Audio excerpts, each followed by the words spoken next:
one person that keeps disliking everything that we do. Some bitch. That one person that comes out of nowhere just to do it. I don't think it's somebody that comes out of nowhere. I think they're just forever hurt. They're just eternally hurt.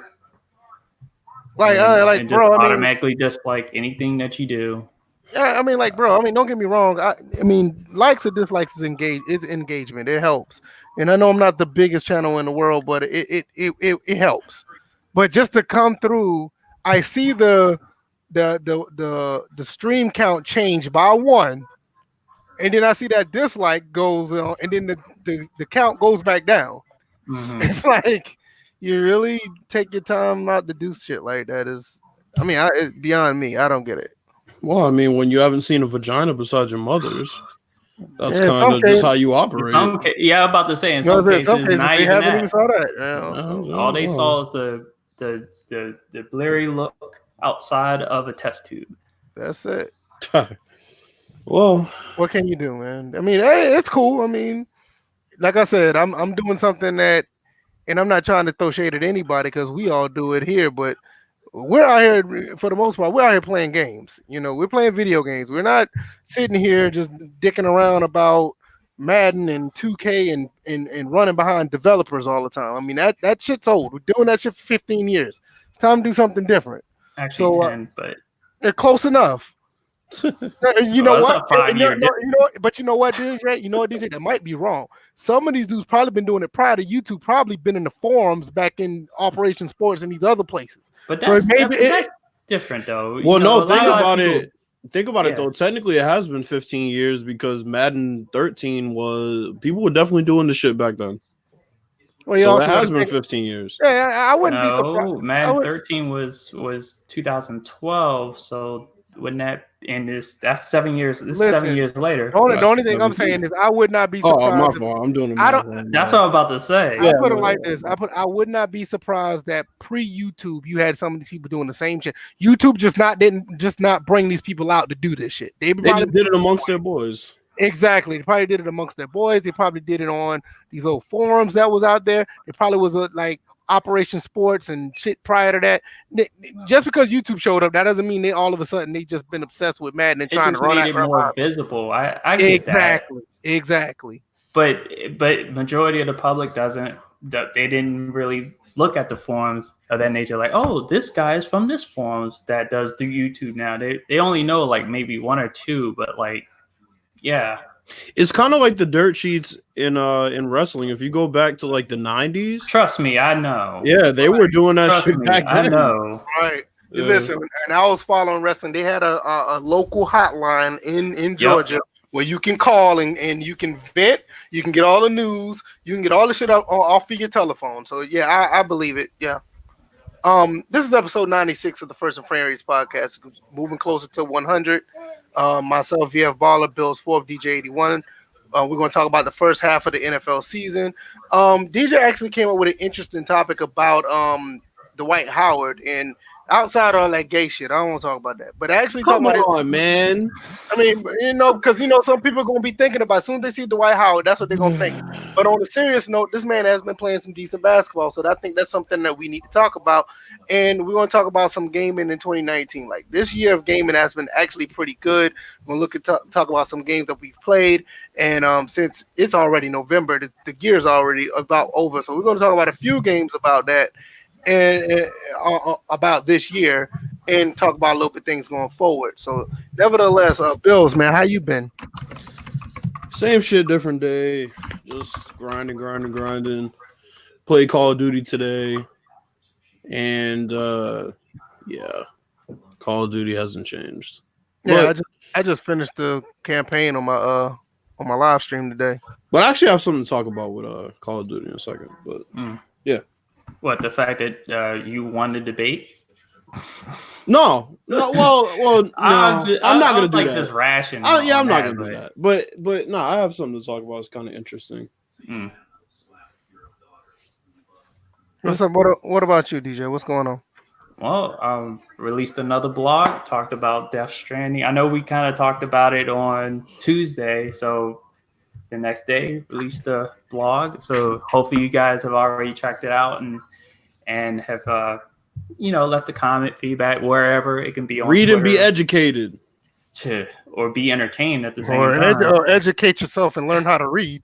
Wow.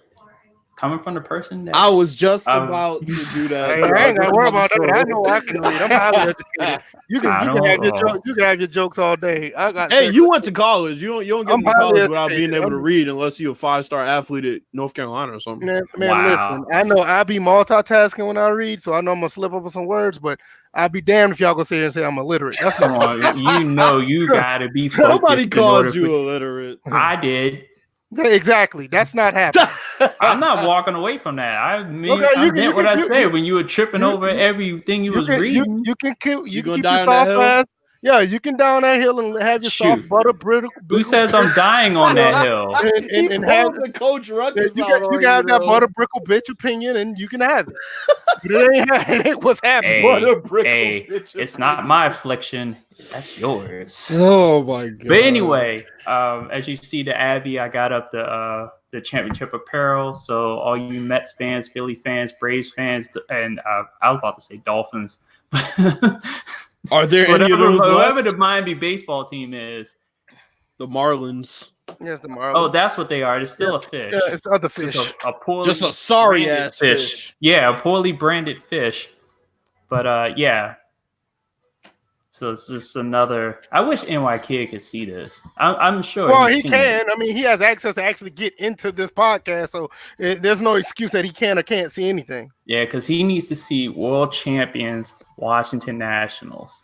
Just like Noble said, just don't be deaf and try to play with VF. Yeah, right? Yeah, exactly. No, I will stick with that. There's no reason for you to be deaf with headphones on trying to play a game with teamwork. Damn, I'm missing fingers. Oh my god, it makes no sense. Christ. Okay, tell me, y'all gonna try to communicate with that person when he's deaf and he's maybe he doesn't have headphones on. Maybe he's just trying to play the game. He could be balling out. You still gonna hate on that man? Personally, I don't.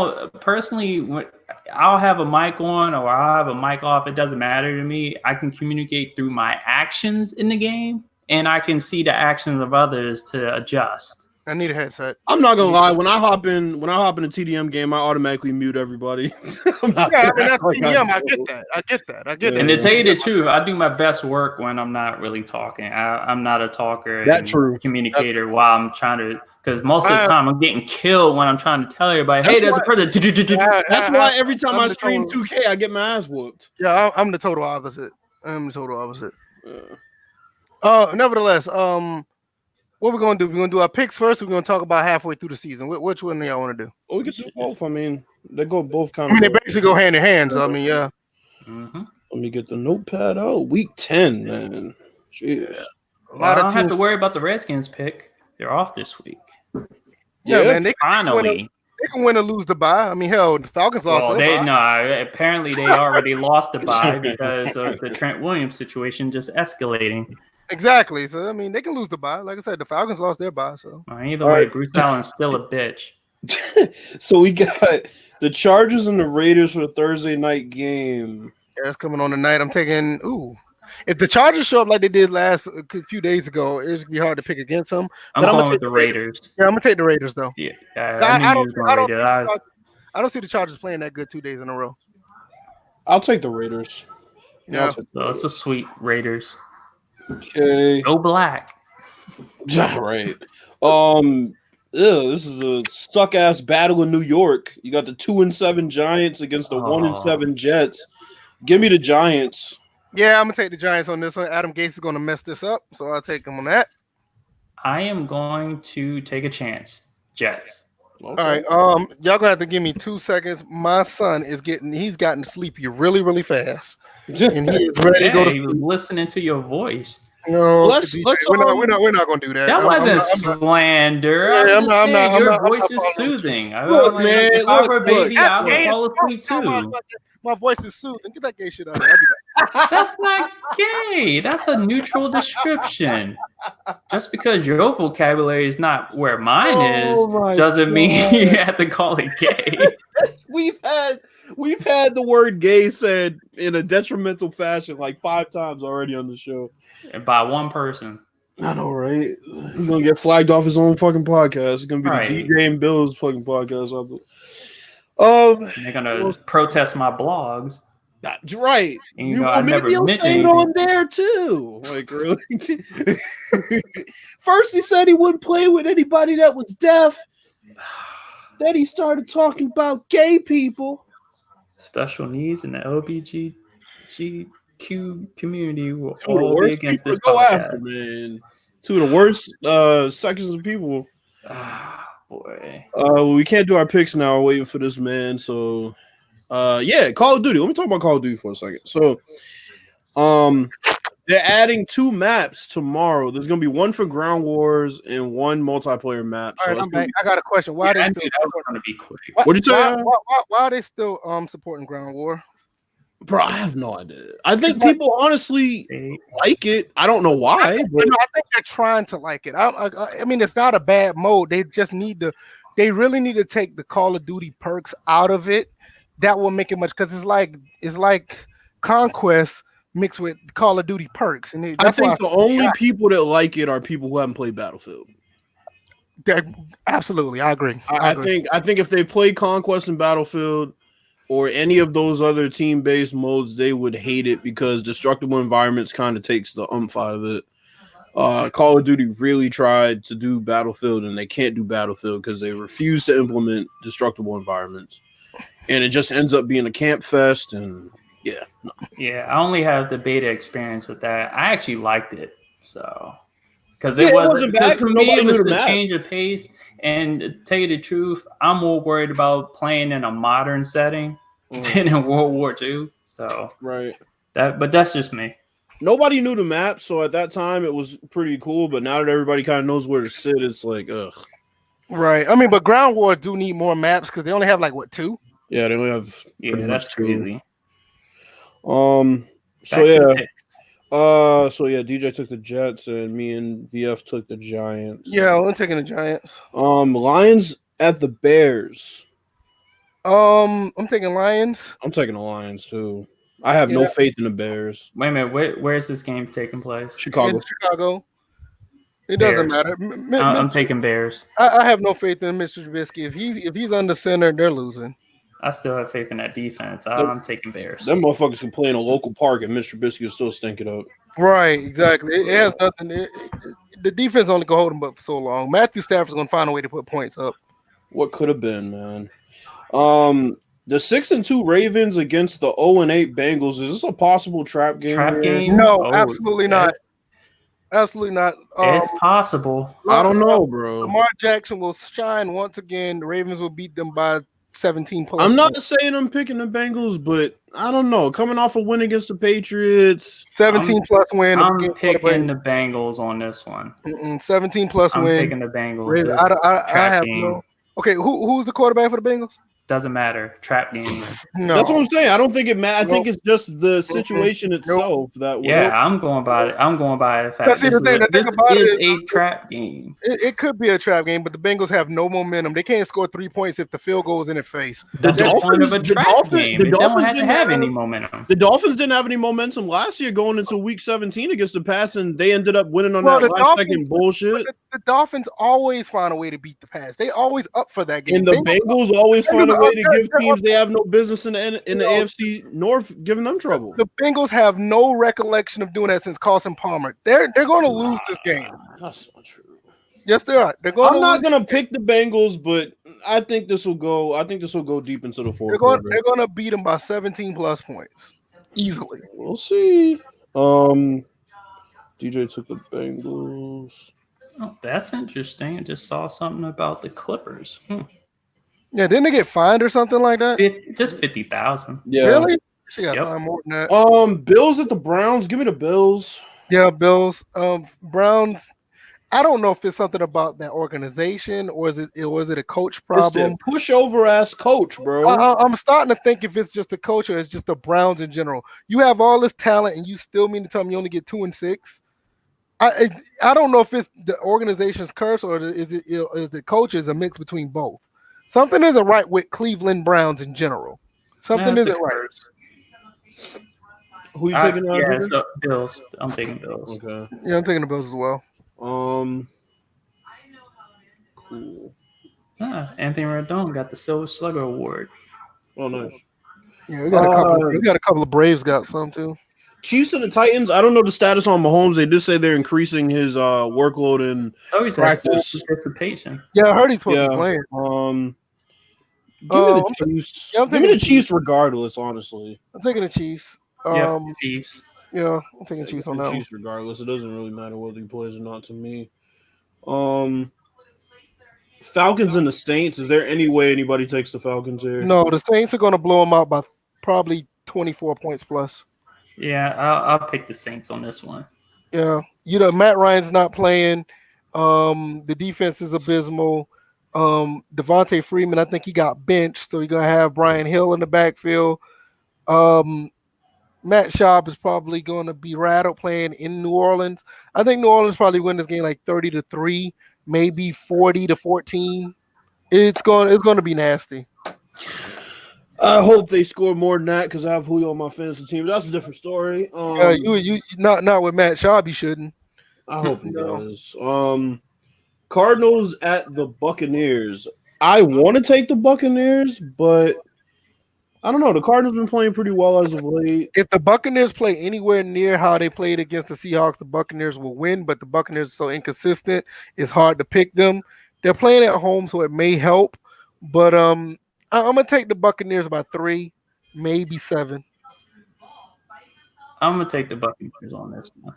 Give me the Cardinals, man. I'll take the Cardinals. Cardinals could win this one, but it's going to be close either way, and I think the Buccaneers just going to have the edge. Okay. 1-7 Dolphins at the Colts. Colts. I'm taking Colts.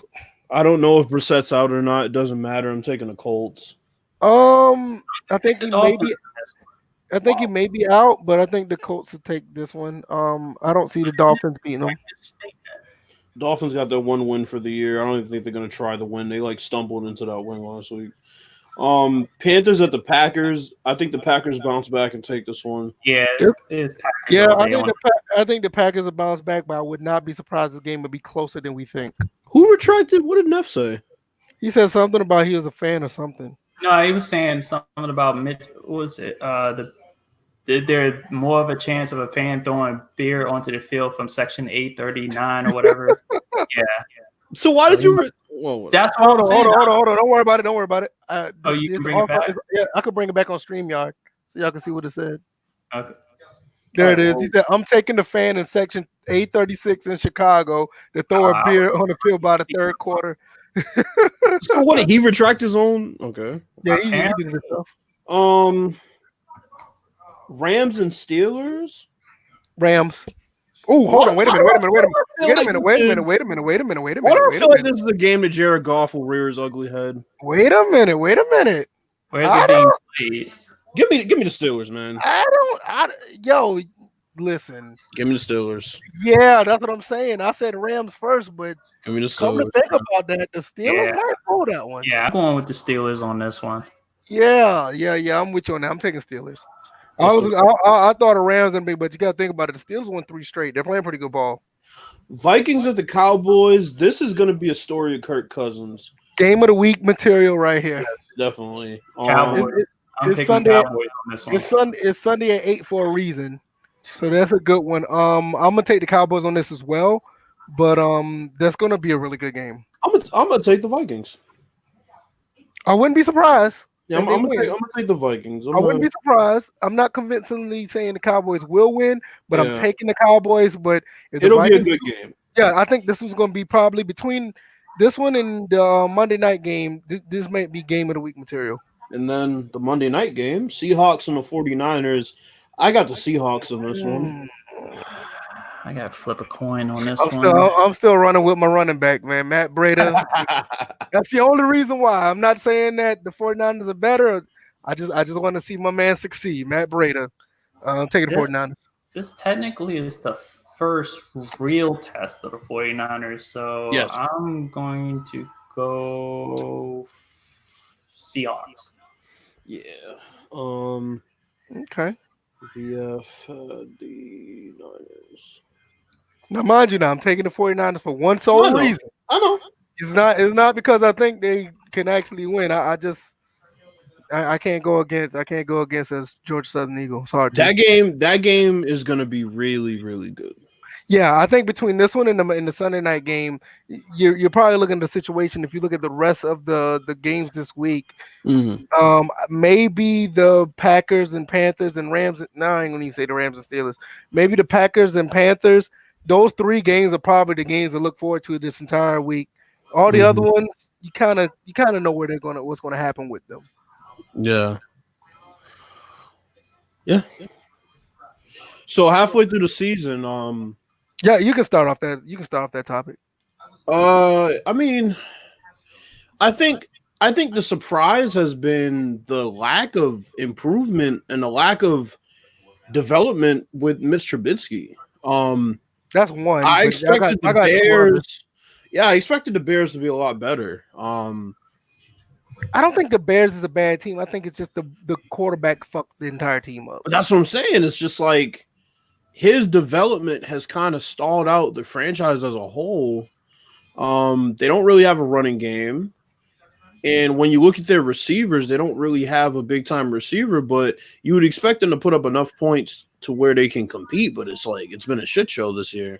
So they're one. The other one I will say I'm not surprised about would be the Chargers. Melvin Gordon sat out. I expected them to struggle. He's come back, and they're just starting to catch their stride now, but that's one that I kind of saw happening. Obviously, we had to bring up the Raiders. The Raiders they're really good ball. They're overachieving. They're doing very good. I agree. Yeah, they're definitely overachieving. The Ravens, I can say that I saw the Ravens playing this well. I saw the Ravens playing this well, but I didn't see Lamar Jackson being this productive. No, definitely not from the pocket. I know he could throw the ball, but he's really good from the pocket. He's not lying when he said he hates scrambling. He really wants to be a pocket quarterback. He just happens to be one of the most elusive quarterbacks ever. So, yeah, I mean, and then what do you guys think about that as far as like surprises? What's your take, DJ?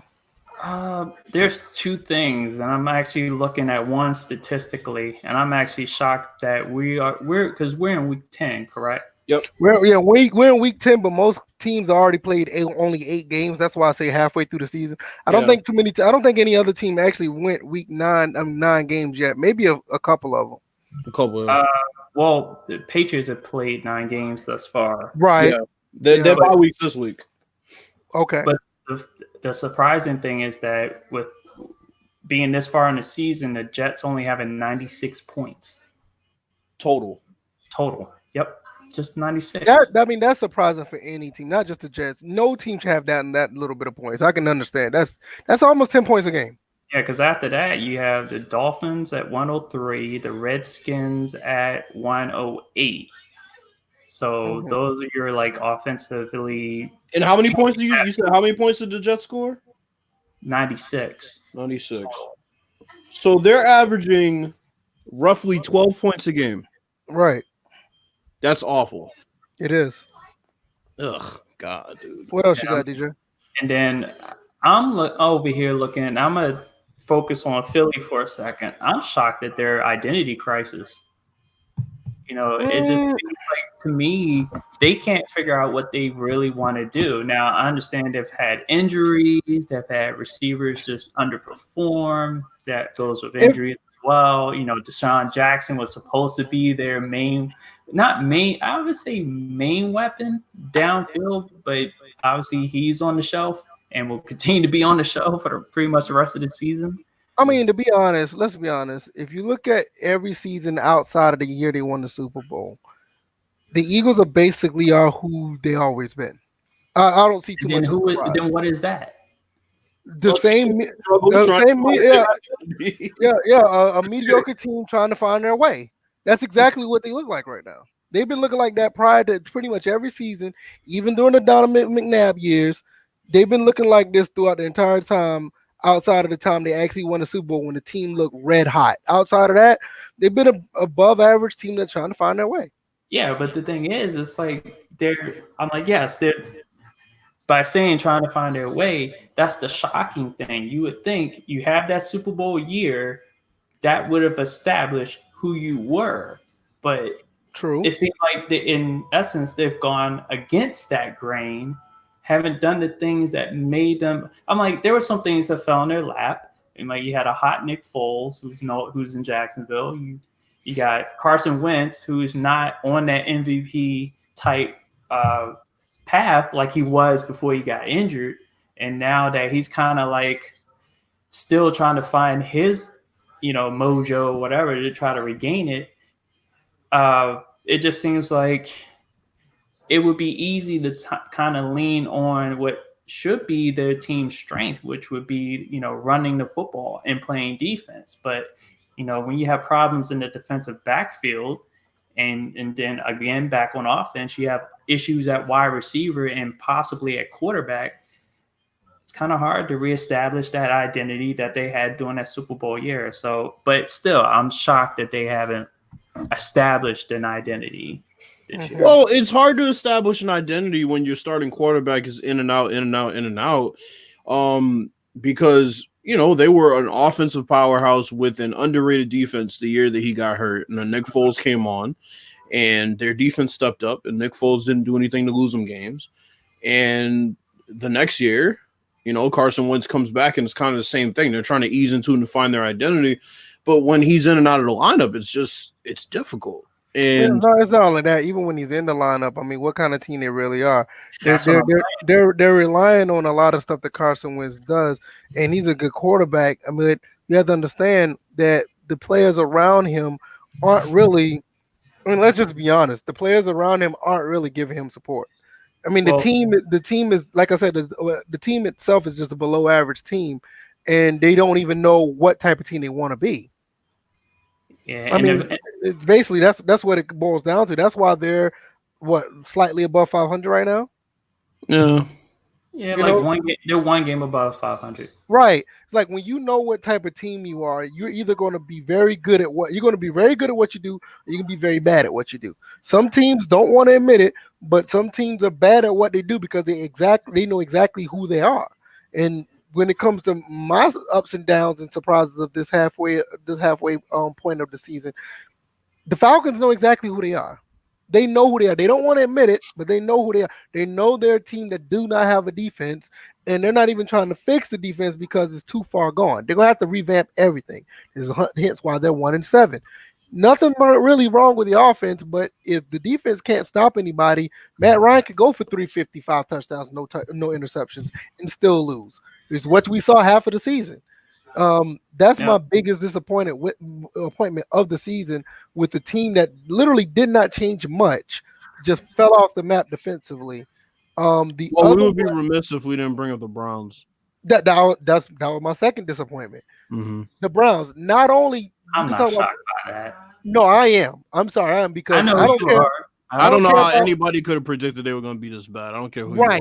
Exactly. Freddie Kitchens or not. You got Odell, you got Landry, you got Chubb, you got Baker, you got damn good defense. You got a defense that what you have 2-6 is not what you're going to that's not what you whip up when they played. Even if the worst case scenario, they should be 5-3, maybe 4 maybe 4-4, maybe 3-5. Yeah. Maybe 3-5. I mean, you had a horrible loss to Tennessee that had no business happening at home. Right. Yeah, they got blown out. Then it's like you go and beat the Ravens on the road. It makes no sense. Right. So it's like at the very least, the worst case scenario, and it shouldn't even happen this way. They should be 3-5, and I think that's the worst case. I think they should be at least 500 with that talent on that team. That's in. My biggest surprise on a positive end is obviously the 49ers. I didn't think they'd be undefeated, regardless with their schedule. Another one is the Packers. I didn't think the Packers were going to be this good. Aaron Rodgers is playing good ball, but if you look at that team in general, it's a collective effort. Everybody's playing really good on that team, and that's a good thing to see. He needs some wide receivers, though, because the the Chargers kind of exposed their wide receivers. They can't get open. They weren't helping. Even though the front seven was dominating, they couldn't get even slightly open for Aaron Rodgers to throw them open. So that was a problem. But that's pretty much what I got. I thought the Cardinals is playing a little better than I thought they were. If anything, I thought the Cardinals was going to be what the Dolphins are. Yeah. So as far as like who have you two seen as like the breakout players this year? Lamar Like Jackson. that are surprising you. Lamar Jackson definitely. Yeah, Lamar. Yeah, I would agree. Yeah. He's definitely broke out into the player that many of us that believed in him. Yeah, believed what he could be versus the critics. That it's was not like, even a fact. But you got to think about it. We believe. I think all three of us was on here at one point saying that he's going to be fairly successful at being quarterback. But what he's doing is way beyond our expectations. I have one. Nick Chubb. Nick Chubb is another one. Nick Chubb was promising last year. Didn't really nail down that starting job completely, but this year, he's playing amazing. He's really been carrying that offense for what it's worth. But you know what? The thing about Nick Chubb and the reason why he's so successful, and I'm glad the way that Georgia, I don't care for the team anymore. Mm-hmm. I like what they did. They kind of limited his carries. He didn't carry as much because you had Sony Michel there. You had Swift there. You had Elijah Holyfield there. He did not have to be the bell cow for Georgia. So he already came into the league with very limited touches and fresh legs. So it helps. Yeah, he didn't solidify it the first year, but what kind of rookies outside of generational talent is going to solidify that on the first year? I mean, Nick Chubb is not an Ezekiel Elliott or Saquon Barkley. He's not that generational talent, but he's a very solid running back and is showing right now. I'm going to say another one is Chris Godwin. He has 54 catches, 766 yards, and 6 touchdowns. He's been playing amazing. He's been really, aside from obviously Mike Evans, a top target for Jameis Winston. He's been playing really, really good. This has been his breakout year. He's been in the league for a couple of years, but he's really, really playing well this year. Yeah, he's broke out. Matt Breida's another one that broke out. Matt Breida, definitely. He's always been a speedster, but to see him actually get the starting job in the carries and see what he can do now, that's something that actually I knew he had it in him, but I didn't know he had it in the NFL level because I watched him at Georgia Southern and watched what he done. But for him to translate that to the NFL is something that's really caught my eyes as a surprise. And I'll be honest, a lot of people talked about Christian McCaffrey and took notice last year, but this year he's on a totally different level. I can say that this would more so be his breakout year because he's just on another level as far as running backs. There's nobody that compares to him right now statistically. Yeah, I agree because he's doing a phenomenal job for the Carolina Panthers. And to be honest with you, I think Kyle Allen is a good fit for them because you don't have nobody overthrowing him. But that's another story. Definitely. Darren Waller on the Raiders. He's another one. Yeah. Isn't he the linebacker or something like that? No, tight end.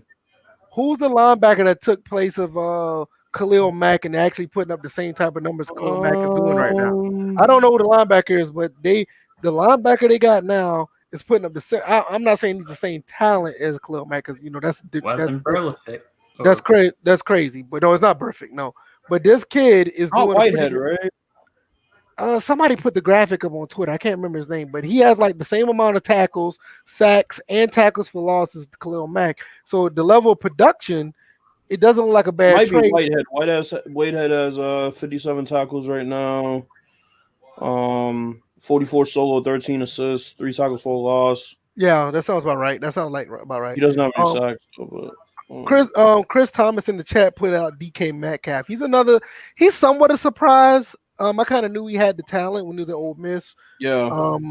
He so just for 29 catches, 525, 5 touchdowns is definitely good. He knows how to get in the end zone as a rookie. He's become a big target, but Tyler Lockett has actually been the best receiver on that team this year. Yeah, but when you talk about a surprise, DK Metcalf could be considered, but I would say Tyler Lockett would be even more though. Because remember, he started out as a returner. True, but then again, Tyler Lockett has been in the league for a minute. We're not going to say we're not going to say we knew he was capable of these numbers, but when you talk about him compared to a rookie coming in, you put compared it to, you be like, okay, DK Metcalf has put up better numbers than I thought, not better than Lockett, but better numbers than I thought compared to somebody like Lockett. So I mean, not that big of a surprise, but because like I said, I knew what DK Metcalf could do, but I guess you could put him in the conversation.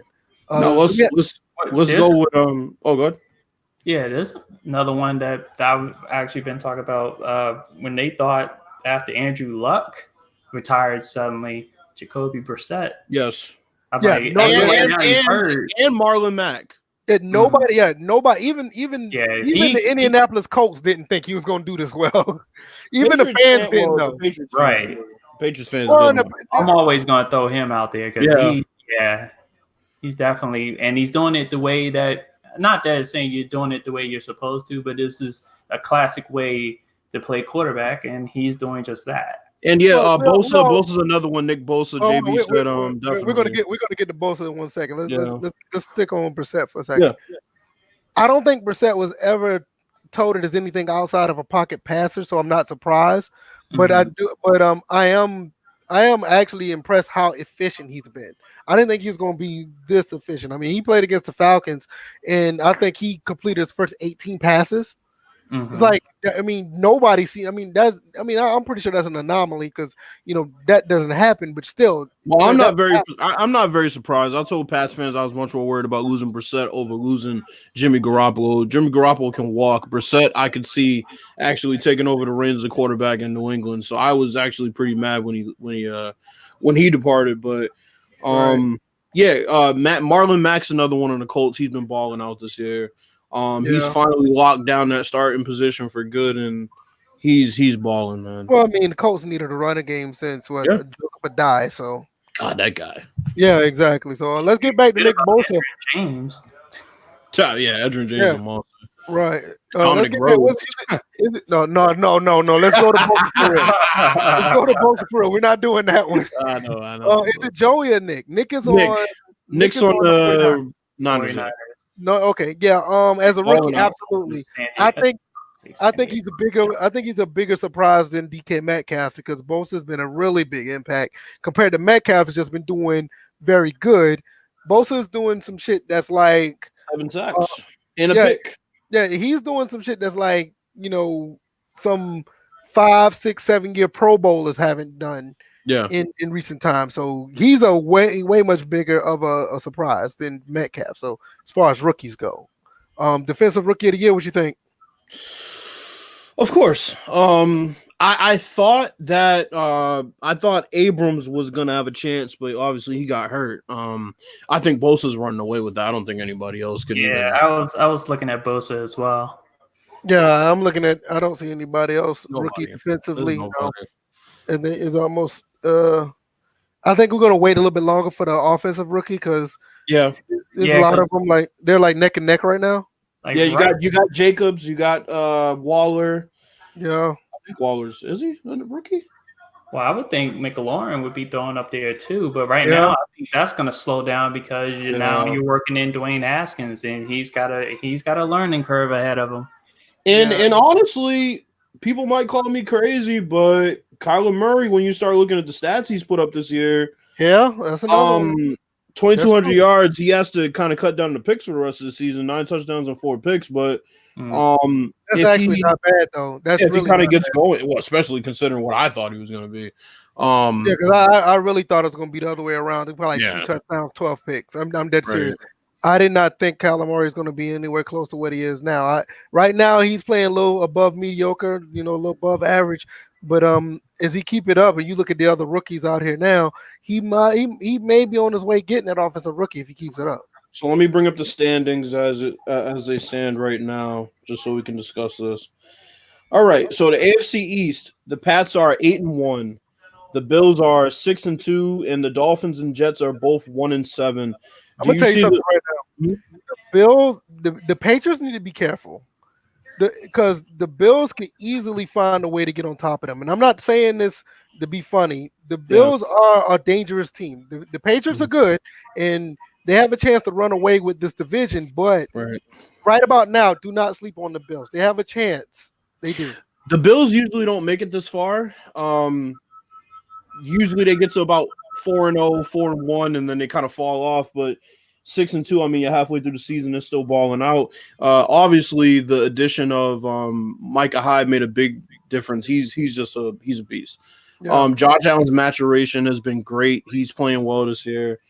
So obviously the Dolphins and Jets have no chance. They're just gonna go further and further down the abyss. But so I heard from you. You said that the Patriots need to be careful. I would agree. DJ, how do you feel about this division as it stands right now? Well, I already know. Well, it's already for me. I feel like it's a given that two teams are coming out of here in the playoffs. Because I'm sitting there when I was actually looking at the standings earlier, and I was looking at it. I was like, okay, AFC East 2 teams, North 1, and I was thinking South 2, Yeah, and South West 2 1. definitely. Yeah.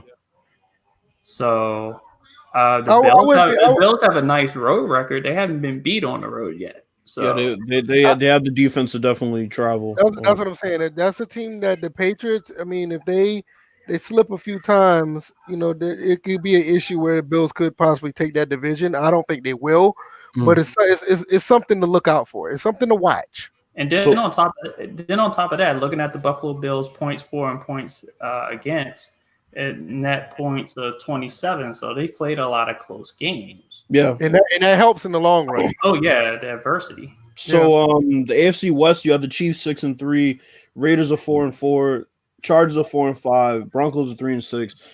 I don't see the Broncos having any say at the end of the year.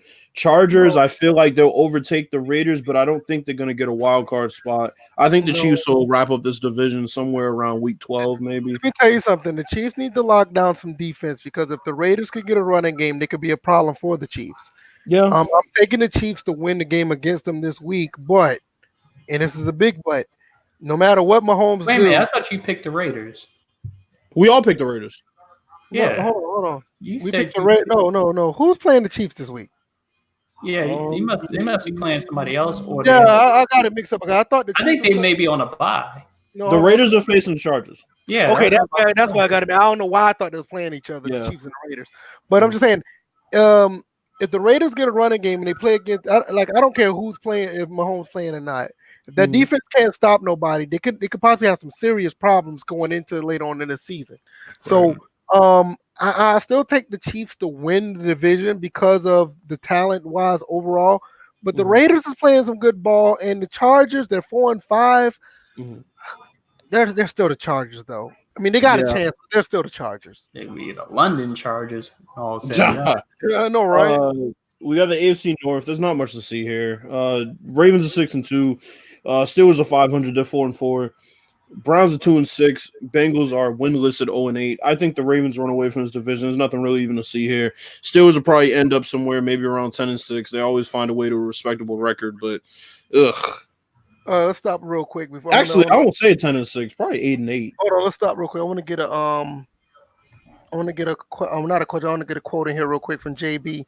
JB said the Patriots will win, but he think that the Bills with the good offseason, they may own that division for the next 4 or 5 years. I will see that, but it depends on what time Brady decides to leave. If Brady decides to leave within the next 1 or 2 years, yes, I can see the Bills possibly taking over that division. What you guys think real quick? I could see that happening. Yeah, you got a positive thing I said about the Bills in decades. Yeah, I could see that. I could see that possibly happening. Hold on 1 second. Okay, let me run downstairs for a second. Y'all can keep talking. I'll be right back. So yeah, the AFC North is not really much to see here. AFC South is the division of the league, in my opinion. You got the Texans at 6-3, Colts at 5-3, Jaguars at 4-5, and the Titans at 4-5.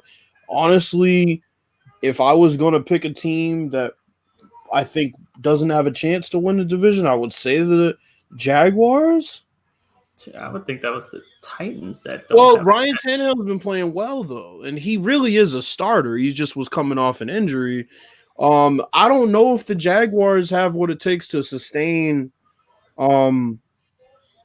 sustain how they've been playing, I don't know. I mean, I'm honestly, I feel bad for Minshew. I'm like, even though he had that bad game last week, and now he's benched. Yeah, it's just like, okay, Foles is back. Or I understand that there are coaches that believe that you can't lose your job due to injury, but then at the same time, it's like Nick wasn't so hot before he got hurt. So what do you do? All right, what I miss? We're just talking about the AFC South. Okay. All right. I can't see the Texans necessarily running away with it. No, I don't see it unless they play the rest of their games on the road. Yeah, right. Exactly. I can't see them really running away with it. I think the Colts will be there with them the entire time. They have a great offensive line. They have a great defense. Depending on how long is Brissett gonna be out? Let me see. Jacoby Brissett. How bad? What kind of injury he? Well, they said he practiced. They said he practiced today. So okay, it's like a knee injury. He was limited, but he did practice today. So I think they'll still be in it towards the end of the season. I don't see them falling off. Okay. Yeah, with their schedule, not the schedule, but with what they got now, what they got ahead of them, I don't see their schedule. But I think at the end of the day, you're looking at probably two teams out of the South, two teams out of the North, out of the East, and one each. Yeah. You got the Chiefs and Ravens, and then you got Patriots, Bills, Texans, Colts. That's what the playoff picture look like in the AFC. So I'm okay with that. I don't think the Texans will run away with the division. It's still up for grabs. And to be honest with you, even though we did say the Texans are Colts, depends on what happens with either the Jaguars or the Titans. It's still tight knit. I can possibly see one of these teams taking over this division. And I can see it because of how tight knit it is, not necessarily because of they have the talent to do so. All it takes is one team to slip up, and the Titans and Jaguars could be very well in it. Yeah. So let's swing over to the NFC. The NFC. Let's start with the NFC East. We got the Cowboys at 5-3. We got the Eagles at 5-4. Giants at 2-7. Redskins at 1-8. I don't see the Eagles catching up. I think it's close right now, early on in the season. I think the Cowboys will eventually start running away with it. What's going to doom the Eagles? The Cowboys are going to go into Philadelphia and they're going to beat them again. Yep. That's what's going to happen. And that's what's going to doom the Eagles. That's probably going to end up breaking their season. The Eagles may run off with a few more wins. I could see them actually getting to 9-7, maybe 10-6, but I think the Cowboys will end up having a better record and they'll win the division. Yeah, this is definitely a two-team race, and if the Eagles can't figure out who they are, it's definitely Dallas running away with it. Yeah, I'm serious. I think the Eagles are going to lose to the Cowboys again, and that will break their backs. And the Cowboys have a 4-0 division record, so they technically only have 2 more games left in the division. Right, and then like I said, the way the Cowboys beat the Eagles last time, I just don't see the Eagles. They're not even in a position for revenge, so. Yeah, you got the NFC West. You got the Niners undefeated 8-0, Seahawks 7-2, Rams 5-3, Cardinals 3-5. This is obviously a 3-team race. I don't see the Cardinals keeping up. Damn, they're like 3 where understandably only 2 of them could possibly have 2 teams coming out, but there's 3 divisions that are fighting for pretty much 4 spots. Yeah, the NFC divisions are a little bit more tight knit than the AFC from what we're seeing, and right now, it's a lot more competitive. And the Seahawks and 49ers, and in some cases, maybe even the Rams. I see the Rams. I see the Rams keeping up for sure. Yeah, that's what I'm saying. These 3 teams could easily be the ones to win this division. You're probably looking at a situation depending on what the NFC South do. Well, I said it last week, and I'm gonna stick to it. I think the 49ers fall off. I think this will become about the Seahawks and the Rams, and I think the Seahawks might beat them out. But I think the Rams can easily get a wild card spot. But you got to think about it. You're talking about a team that's 8-0 right now. They're only 2 wins away for 10 wins. That's nice. That's gonna be tough for them to stay out of the playoffs. But their schedule is gonna get hard. I get it, but it's tough for them to be out of the playoffs when you got 2.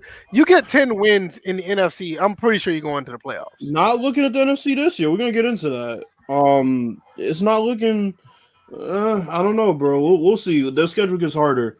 But yeah, those three teams are probably going to be obviously the ones we talk about. The Cardinals are on the outside looking in. The NFC North, Packers 7-2, Vikings 6-3, Lions 3-4, Bears 3-5. I'm gonna say the Bears on the outside looking in. The Lions might surprise some people up to about I'd say week 11. They're done. Damn. I'm saying they're gonna play competitively, but they're done. I don't think they're going to surprise. I think they may stick around until about week 11. I think they're just going. I think this is the type of team that's just going to play tough and they could play spoiler, but I don't think they're going to stick around. They're going to be that type of team to be like, it's going to be like week 15 and like the Vikings might have to play them and like, oh shit, if we lose against them, we might lose like, our first round, home. But that's what I'm saying. I think the Lions will end up being a team that week 16, if they get a shit ton of help, maybe they make the playoffs. So they feel like they still have something to play for, even though it's going to take a hell of a lot of help for them to make it. I feel like they'll be there week 16 sitting there like, well, if this team loses and this team wins and we win, then maybe that's what I feel like they'll be. They'll be a part of. They'll probably be one of those scenario teams. But that's what I'm saying. I think they'll fit better as being spoiler over that. What are your thoughts, DJ? Really, there's not much there to really think about. Again, I'm like, I know, Bills, you just talked about Detroit possibly sneaking in there, but I don't think they have a chance. I think this is another division it's a 2-team race, neck and neck. Both the Packers and Vikings will get in. Let's see how the Cousins plays. Like, you know what the Lions remind me of? The Lions remind me of that South Carolina Gamecocks team. That's like they're like South Carolina. No, it's not in a bad way. It's like they're like 3-5 on the season. You're comparing them to the Lions. Wait a minute, let me finish. They're 3-5 on the season. They got to play Georgia at the end of the season. If Georgia loses, it's possibly that they can be knocked out of the SEC championship. And they're that type of team that's big enough of a nuisance to probably beat Georgia, so they can't play in the championship game. That's the type of team that I look at the Lions. Like they're just gonna be a bunch of spoilers that are not only mess up the Packers or the Vikings, but any other NFC team that's trying to get like, the host a home game in the playoffs or possibly you have that first round bye. It seems like this is the type of team that'll fuck it up for somebody. I mean, remember at the time the Packers were undefeated, the Lions went in and beat them, and the rest took it away from them. So this team is for real. And they pretty much dominated against the Eagles that game too. Yeah. So then we got the NFC South. Saints are 7-1, Panthers are 5-3, Buccaneers are 2-6, Falcons are 1-7. Obviously, the Buccaneers and the Falcons are on the outside looking in. Once again, 2-team race. I think the Saints might start pulling away. Breeze is back now. The Panthers will probably make a respectable season out of it, but there'll be another team that probably needs a lot of help to get in, especially looking at these other divisions. But yeah, I mean, I'm looking at these teams in the NFC, and they have some bright futures, the ones that are in contention right now between the Niners, the Seahawks, the Cowboys. The Panthers have something to look forward to next year. So, yeah, not unlike the AFC. I can see the Saints running away with the South. I see the Panthers possibly bidding for a wild card spot. Once again, I can't say this for certain, but this looks like a situation, once again, it looks like this could be one of the Saints' last runs, because once Drew Brees is gone, we could talk about Teddy Bridgewater and all this and all that, and he's done a phenomenal job. He might not even be there, though. He might go get a payday elsewhere. This is what I'm saying. Even if I don't see them being as successful as they are now, the Saints' defense is doing pretty decent, but I don't see anything there to say that they're going to be stopped for a while. I just don't see it. And even if they are, for some reason, their offense can't get off the ground without Drew Brees. It's like when Teddy Bridgewater wasn't playing, I think they had that one game when they had over like 30 points where the defense like scored on a block punt or something in a fumble return. Yeah. And that's not going to happen every week. Nothing to take nothing away from the Saints, because right now it looks like the Saints could be in the NFC Championship game easily. But I'm looking at what they're doing this year is great. But when you talk about the future of the other teams, I can easily see where the NFC South in general is just going to be the bottom of the NFL as far as divisions. Because unless they get rid of the coach in Atlanta, this is what's going to happen. The Buccaneers, who they are. The Panthers might be the shining team in the division. But I have to see how well this going to be when Drew Brees leaves when we talk about the future. So I don't know. I feel bad for anyone that's going to have to travel to Seattle. That's all I can say. Yeah. 49ers, I don't see a home field advantage, but the Seahawks, and especially in the playoffs, it's going to be interesting. Yeah. I think the NFC playoffs is going to be far more enjoyable to watch than the AFC playoffs. I think we pretty much know what we're getting out of the AFC playoffs. Yeah, it'll be something. I'll tell you that much. Yeah. Anything else y'all got to add for the one half of the season? It's over. No, that's pretty much it. Still one coach fired. Waiting for the other shoes to drop. Okay. Well, here's a question. So, out of Adam Gase, let's say Dan Quinn, Freddie Kitchens, how many make it through the season? Even if they get fired on Black Friday. I got a feeling. Or Black Monday, I'm sorry. I got a feeling that Dan Quinn's going to make it through the season, which he shouldn't, but I think him and Kitchen's going to make it. Matter of fact, I got a feeling all three of them are going to make it. I don't think Ace is going to make it. I'm like, you're in that New York media. They're tearing him to shreds right now. New York / New Jersey. But, in that type of market, like Cleveland is forgiving in a way, obviously. Atlanta, I think they're gonna be two coaches. They're gonna be gone before the season's out. Quinn's one and Gase is the other. I think Quinn makes it. Then Kitchen survives. I think Quinn makes it through the season. I think Kitchens and Gase will be Black Monday firings. I think the season will be over. Boom, come in Monday, you're done. That's it. I don't think they happen before the end of the season. I think that Quinn will be the one that's Quinn and Quinn and Gase gotta go. He gotta go. Fuck. No, it does, but I'm saying I think Quinn and Gase will be the ones at the end of the season that we'll get rid of you on Black Monday, but Gase. Or Kitchens, I should say, he's gone sometime soon. I don't know when, but sometime very soon. I got a question. Yeah. Who do you think could be a surprise firing? Like, let me look. Surprise firing? Ron Rivera. No. That's what makes it a surprise firing. I say Ron Rivera. You said no. That's part of the. I'm not going to say it's a surprise firing because if he's fired, I can see it happening. I mean, you lose your star quarterback. You got a backup in there. So that's what you're saying, okay? Yeah, he got a good quarterback. Team get fired. Yeah, if he gets fired, like okay, I mean, the team basically fell apart. You got a backup quarterback. Is basically him and that running back is holding it together. It's not him. I'll give you one. But I'll give you one. Matt Nagy. I'll give you another one. Jason Garrett. That'll be a surprise fire. Because even if they go far to playoffs, I'm like, when you have your quarterback going against what your head coach said about the performance of the team thus far, because Jason Garrett went out and said, I don't think they're performing up to their potential or whatnot. And then when you have Dak Prescott in the interview, it was like, yeah, we're pretty much contenders and blah, blah, blah, blah, blah.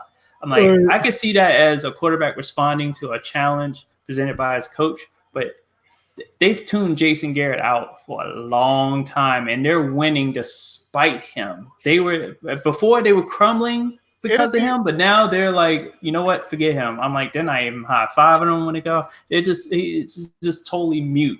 Fife, I disagree only because I don't think it would be a surprise if the Chargers coach got fired. Yeah, because he's a black coach. Of course they're going to get fired. Well, and because look at how they're performing. It's a disappointment. It won't be because his players don't back him up, because obviously his players are backing him up. I got another one. Mm-hmm. This might not be a surprise. I think Vrabel's gone after this year. Oh, now that's a surprise for real. I think Vrabel may be gone. I don't know. Tennessee likes because kind of rash decisions. Tennessee's performance thus far has been shocking. They And then fired the bench McDermott Mariota. for no reason. You know they didn't like him sitting Mariota down. You know they didn't like that. So I could see that happening. That would be a surprise firing though. I can see that. Yeah. Now, who do you think saved their job outside of Tomlin? I'm gonna say Jason Garrett. No, because I don't think he's ever gonna. I don't think he ever was on the hot seat. Not with that. Not with the what's his name? The Jerry. Old ass Jones. Jerry Jones. Now, Yeah, I here's don't the think he thing. never was. Yeah, I don't think he ever was on the hot seat. So Here's the thing. I'm not even looking at a coach. I'm looking at a GM, the New York Giants GM. By switching out and getting started with the Daniel Jones experiment and having good results right out the gate, but now it's that struggle pretty much is it vindicates what he was saying all along, is that he's our future.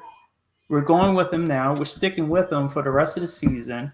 Mm-hmm. And there's going to be some bumps in the roads. And before, remember, they rashed him, and I rashed him too, when they picked Daniel Jones over Dwayne Haskins. Now, I'm not saying that Daniel Jones is better than Dwayne Haskins, but obviously the Giants prepare their quarterbacks for what is going to happen in the NFL versus the Washington Redskins. So, Fife, I would say no to Gruden because I think he has a fairly long leash. I would say another person that saved their job. I'm gonna say Mike Zimmer. no, I think what happened was with Daniel Jones success bought the coach of the Giants one more year. I'm not worried about the coach. I'm worried about the GM. Well, I think. I thought we were talking about coaches. My bad. No, that's why I prefaced what I said. I was like, I'm not even looking at the coaches. I was thinking when I asked that question, I wasn't even thinking about any of the coaches. Okay, I was thinking specifically a GM. I had a coach. Yeah, that's why I said Mike Zimmer. I think Mike Zimmer saved his job. Oh yeah, you could say coaches. I was just saying from my point of view. I was thinking GM. I got Mike Zimmer. Mike Zimmer definitely saved his job this year. I think Kirk Cousins. I wouldn't even say Kirk Cousins. I think that team with all the talent they have, if they didn't perform this year, they were going to lose. They were going to lose him his job, and they still have a chance to, honestly. But yeah, I think Zimmer. I mean, he's never been a bad coach. If you look at these coaches that came from that Marvin Lewis umbrella, Jay Gruden was a fuck up. Mike Zimmer has been exceptional. Hugh Jackson didn't get a fair shake. Nope. But they're all good at what they do. It's just there's only one that turned out to be a really good head coach, and that was Mike Zimmer. So I think Mike Zimmer saved his job. Now I got another question for y'all. Because this is going to be interesting. Okay, so out of these teams, you got the Jaguars, the Panthers, and what was the other team I was thinking of? Jaguars, Panthers. What's the other team that had a backup? Pick the two teams that came into the league together. That's funny. Well, because I'm thinking about the teams with like Kyle Allen, Gardner Minshew, and there was one other backup I'm thinking about that came in and balled out. Who was it? Titans with Ryan Tannehill. Mm-hmm. So going into next year, we pretty much know Cam Newton's gone, right? That's it. That's the end of the era. He's going to be a Bear next year. Now that would be scary. The Jaguars and the Titans, what do you think happens? Do you think they're going to stick with who they got? You think so? Yeah, why not? So you think entering next year, Mariota will be the starter? And I think Minshew should be the starter next year. I think whoever's playing right now is going to be the starter. You think Tannehill will be the starter going into next year? Yes, Mariota's trash. I think Vrabel will end up getting fired and Mariota will be the starter. Well, then whoever's the coach of that team is going to get fired the following year. Oh, they're not, because they're going to be scared who the GM wants. I'm being honest. I mean, Mariota's not that good of a quarterback. I agree with you, but what I'm saying is the GM always feels the need to validate his draft picks. And if you sit Mariota down, you're basically just looking to get fired. All right, that's fine. Or you could be the GM of the Washington Redskins, and how you show that's pettiness cool, is by doing some shady shit like what Bruce Allen has been doing. Yeah, and, I was saying it's cool, have but a I know long it's leash gonna at that. I feel you, VF, but that's why I asked the question. I mean, it's not about them getting fired or not, but I think Mariota will be the starter next year. Yeah, no, they'll probably go like 4-12, and you know. I'm sure they will. But either way, I think he'll end up being the starter. Now, Foles, I don't know. Minshew is the starter next year. I think at some point you have to, let Foles. I don't know how long they signed him for, but at some point, Nick Foles is who he is. If Foles, I'll say this: it should be a quarterback competition. I don't think you should just hand it to Gardner next year. But I mean, I don't think you come in saying, "Oh, well, Foles is the starter." Nah, I don't see that. I think those times are gone. I think Gardner Minshew has done enough to where it should be a serious conversation going into the next year of who the quarterback is. And then as far as the Panthers, I mean, they found, I won't say they're quarterback of the future just yet, but they're not really looking too bad transitioning from the Cam Newton era right now. I mean, Cam Newton, let's be honest. Cam Newton is a generational talent. The dude just have a problem throwing the ball. What landing spots do you see for him besides the Bears? Sandy. No, I'm about to say San Diego. The Chargers. Because eventually, what's the name is going to need a successor. Yeah, but I can see him as a stopgap. But you're asking Cam to sit at very least 2 years. He's going to sit at least 2 years if he goes next year. Now they work him in with different packages. I say that ain't happening either. I say, let me look. The Broncos. I see the Broncos. You think he's gonna like playing in Denver? I don't think. I mean, that bag is that bag, bro. And I would say Cincinnati.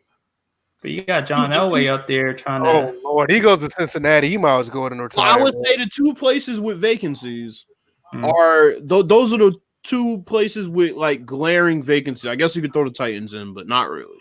So I could see him going there. I don't see him taking a backup role. So wherever he goes would have to be a shaky quarterback situation. I mean, there's not too many options. I don't see it. So that's gonna be interesting. But yeah, I'm excited for the second half of the season. All right, let's talk about this Dwight Howard situation, man. I mean, he's been playing pretty good. Saying he changed his diet. He's done a few other things. He's actually playing at like 2004, 2005 level. He definitely looks leaner. Yeah, he said he lost a good bit of pounds. Let me see. Let me look at this right here to find out to make sure how much pounds he actually lost. Well, he says he's not. He says he's no longer eating McDonald's chicken wings and honey buns every single day. Wow. He's only 33 years old. Let me pull up his stats right now. 6.7 points per game, about 8 rebounds, and 2 blocks per game. He's playing about 78.6 field goal percentage, averaging 21 minutes a game, or 22 minutes a game. We want to round up. Yeah. 2 block, 2.1, which is above his career average. I say he's back on track at his point in his career. Yeah. And the best part about it to me is he will never be asked to do more than what he's doing now. Right. And that helps a lot. It helps a lot, and he's getting a chance to compete on a high-level team, one of the best teams in the NBA. And come playoff time, he's battle-tested. He knows what it's like to play in the finals. He knows what it's like to go through the playoffs on a journey to a finals. They have a lot of guys like that on their team, like Rondo, LeBron, Danny Green. So that's why I really like the Lakers as a team right now. Dwight adds a lot. He's not going to get too many touches because if he's playing at the same time as Anthony Davis, obviously Anthony Davis is going to command the ball a lot more. But you can even toss the ball into Dwight, a few times per game and get a bucket that way. Yeah, he's kind of playing the Serge Ibaka role right now. Right. And it fits him. I think he's playing a perfect position with the guy in his career. And we also got to understand he's only 33, so he still has at least 3 more years at this level. I mean, at this level or just being, serviceable. At this level, serviceable more than that, but at this level, 3 more years. Yeah, I mean, at this level, I don't think he's doing anything out of the way that makes him be more of a demanding player. So I'm saying at this level right here, I think he got at least 5. And just remember, because we got to think about it, he's not doing the 20 and 10 thing. The 20 and 10, yeah, I could give you 2, but he's doing what was the stats was again, DJ? It's like 6 points. 6 points about 9. 6 points, right, or 7 points a game, 8 rebounds a game, right, and 2 blocks a game. Right. Look, you can at 33, you can get 4 or 5 more years of that, and just have a big man in there, or you can have somebody who's willing to be more athletic in the paint. And you got a guy at a low budget that could possibly give you a lot of energy, a presence that other teams don't have for a very cheap price at a younger age at what he is right now. And I think oh, go ahead. Yeah, because right now his important stats are really the rebounds, the blocks, right. And also you're talking about a guy who can set picks. Right. He's a pick and roll guy. So and a great help LeBron. Defender. Yeah. So you got LeBron there that's gonna throw oops to him. I'm like, there's not one person on the team that LeBron can't throw an oop to. Listen, this guy has a very low do a oop to a white guy. That's kind of crazy. He has very low demand for what he has. Shout out to Caruso on that. It's very low demand on what he has to do, so it's like perfect for him. But here's what's scary for the Lakers: they haven't ruled out a return for DeMarcus Cousins this year. You think about the front court they're gonna have with AD, Cousins, and Dwight Howard with McGee. Right. I mean, all low maintenance guys. Maybe DeMarcus Cousins demands a little bit more as far as touches is concerned, but then you got just 3 defenders. And you know what? I don't even consider Lakers this a super team. I know somebody on Twitter yesterday was talking about, I'm getting tired of watching super teams. Yeah, blah, blah. I was like, come on. I mean, the super it's like 2 superstar players. It's back to the way the NBA used to be. Yeah, they're the dynamic duos. Those are the 2 people, and that's the way the NBA should have stayed. I mean, let's be honest. The super team mantra is pretty much going by the wayside. That's dead. I mean, you could look at LeBron. You could look at Unibrow guy, whatever his name is. You can look at those 2. You can look at those 2 guys, and that's your duo. But you got Dwight Howard, for all intents and purposes, compared to what he used to be, he's washed. But he's serviceable at what he's doing. You look at Boogie Cousins; he has so many injuries. He's not going to be a 20 and 10 guy. So it's not a super team. Yeah, you know what I mean. So I like the way this Laker team is set up. I mean, I'm not taking nothing away from, what they had in the past, because the young nucleus they had was decent. But when you look at what they got now, I mean, it's nothing to sneeze at. I like what I see. They have a team going into the playoffs that is going to be hard to rattle and just hard to beat. And you look at the level that LeBron's playing at right now. I mean, year 17, he's just straight balling, bro. Yeah, right now the timing in the West is ripe with Golden State just not it's just completely dismantled, mostly by injuries and also petty bitchery by Draymond Green. So I mean, I just hope people just realize that with the Warriors, I kind of saw this coming once KD left. Like I said, when they won that title without KD. You can't. Well, you're Draymond. You can't curse out your teammate. That's not even. That's not Draymond. That's any teammate you have. You can't do shit like that. No, but Draymond, the last one to be cursing somebody out in the middle of a game, like anybody's depending on him to win a game or dominate over a game. He was the one after they lost to the Cleveland Cavaliers in the damn parking lot on the phone with KD. You got to come here, bro. Right. This is what you I'm asked saying. that man to come here, and you gonna curse him out. I'm like, I was saying you can't take nothing away from them from winning the one without KD. But this is one thing, y'all. Everybody was talking about KD. y'all can say whatever y'all can say about KD when he was coming to the Warriors and he wanted to win a ring or whatever. He bandwagon. A lot of people don't realize that this dude was the sole reason why they won those championships while he was there. He didn't come there to just piggyback on what they already had. He was the man. People are too emotional when they watch sports, bro. Right, and then now you kind of see it when he's not there. Injuries aside, even if that team comes back fully healthy, nobody's picking them to win the West. Of course not. Because I mean, people just don't want to admit the fact that this man went to a team, albeit let it be in the 73-9 team. That man didn't go there to be a bandwagon guy. That man went there and took over that team. It was KD's team at that point. I don't care what anybody says. You can say otherwise, and you can kiss him on the ass. I don't care. It's funny because here's the thing. At first, I thought that, but then obviously the stats spoke for themselves, and also not even the stats, just the feeling of the team was just like KD's in the game.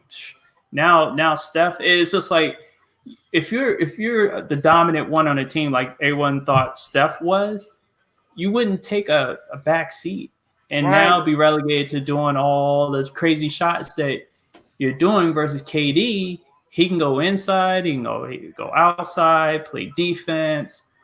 I'm like, he was truly the Slim Reaper. Well, and from an X's and O's standpoint, when you consider that they had a guy that they could finally throw the ball to on the foul line extended and say, "Get us a bucket." They never had that guy before. Steph scored a lot through motion, and Klay scored a lot through motion.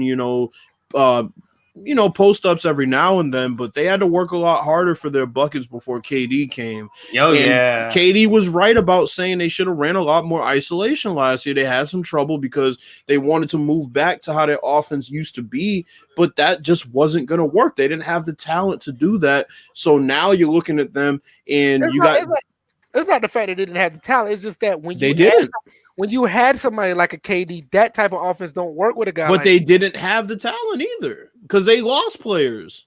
And Iggy was another year older with his back, and Livingston was another year older with his knees. And they can't find a starting center worth the shit. And didn't Livingston retire? Livingston retired, yeah. Yeah, but the sad thing about Livingston in that final year is that he couldn't hit that constant mid-range jump shot. And it's funny because the game is slowly converting back to mid-range. Well, you got to think about it. Livingston had a lot of injuries. He was getting older. Well, we know that. It was just saying, for him being able to play was a blessing because that knee injury was. Yeah, it was at one point. It was at one point that he was supposed to not never play again. But that's why when everybody called Golden State a super team, I was like, y'all got to relax. You got to remember they've lost key players just to get KD there. They're not a super team. They're still going to have to play to the peak of their abilities to beat teams. People don't realize even with KD there, it was not a super team. It wasn't a super team. The last super team we've seen, I can't even think of the last super team. It's been a while. People say super teams just because there's a collection of talent in a starting lineup. You got to look at the bench too before you start calling people super teams. But that's a different story for a different day. I'm about to say that's just like people in Madden just look at overalls and there's more to that than the overalls. So. They still do that. I mean, of course they still do that. I mean, they ain't been a super team. They ain't been a super team in the NBA for decades. They're talking about super teams. You got to go back to like the 80s when the Lakers literally had 2 starting lineups to talk about super teams. Even the damn Chicago Bulls weren't no damn super team. Right. So people need to stop with that shit. The Lakers were never a super team. Super teams don't exist. I'm sorry, they don't. There's a team that's better than the rest of the teams. That's it. But let's get into gaming in 2019. That's the last topic. I'm gonna tell you something, man. Gaming this year, if you look at all the games that came out this year, a lot of people was trying to say that this was a bad, year. It was gonna be a down year. But from what I've been playing, it's been pretty good. Resident Evil 2. You had a couple other games that came out. Some games came out lately. I've been thoroughly. I'll put it like this: this is the first time have been really enjoying gaming. Probably in the last 4 or 5 years. And not saying I haven't been enjoying it prior to that, but I'm talking about enjoying games based on what's coming out the actual year. I've been mostly enjoying gaming because of older games that's been out already. Like, there's been new games out now that I'm like, okay, I want to play that. I don't have to revert back to some shit I haven't played before. I've enjoying it, and I hope next year is just as good. I don't think there's too many other games coming out this year that No. I know of. I think everything's coming out like in the beginning of 2020. So I think for all intents and purposes, we kind of got what we're getting this year, and I'm actually impressed with what we got. What you guys think? Well, Yeah. I look at the fact that Resident Evil 2 made it back, which was kind of crazy because it was just like, damn, we start off the year with a game that was one of my favorites when I was a teenager. Right, So, and that PlayStation 1 with the tank controls. oh yeah, nobody could beat those. But No, I definitely like that game. I'm trying to figure out that because I know my gaming has kind of faded this, like especially during the summer. But I'm like the sports year was kind of. I'm like the thing. It started off great, but it seems like it went downhill because you had more of these games trying to sneak in microtransactions and loot boxes. You had the hearings about whether it's considered gambling, and a lot of companies backtracking to only try to put it back in later. And then right now we have this overreaction to Death Stranding, and people are just going to town on a game or on a few games. It's not just Death Stranding that they went to town on. They went to town on Gears 5. They went to town. and I don't even know why. That was a really good game. And that's the problem. Is just that I think a lot of people. I think the term is called backseat gaming. Matter of fact, Rome just said something on the lines of, dude, you don't even have to buy the game. You can just watch it. It's a special. It's 2 for 1. You can experience the same thing. And I'm just like, that's not right. That's BS. The only time when you honestly have to stream a game or watch a stream is something like if you truly have no interest but want to watch it, or you just can't get it at the time and you want to watch it. I think honestly, just overall, it's like people have taken to backseat gaming, and people just want to live vicariously through other people's experiences. And it's delusional to think that it's the same experience. It's just like Smitty wearing a helmet and the rest of us playing football. So it's just like it's not the same thing. He's absolutely right. I'm not. Come on, Bill. You know you want to laugh. There you go. There it is. These views and opinions are not supported by all panelists on the first. But you laughed, though. And he's absolutely lying about that. He's absolutely lying about that. So don't take that. I plead the fifth. But yeah, it's just like, now we're living vicariously through others.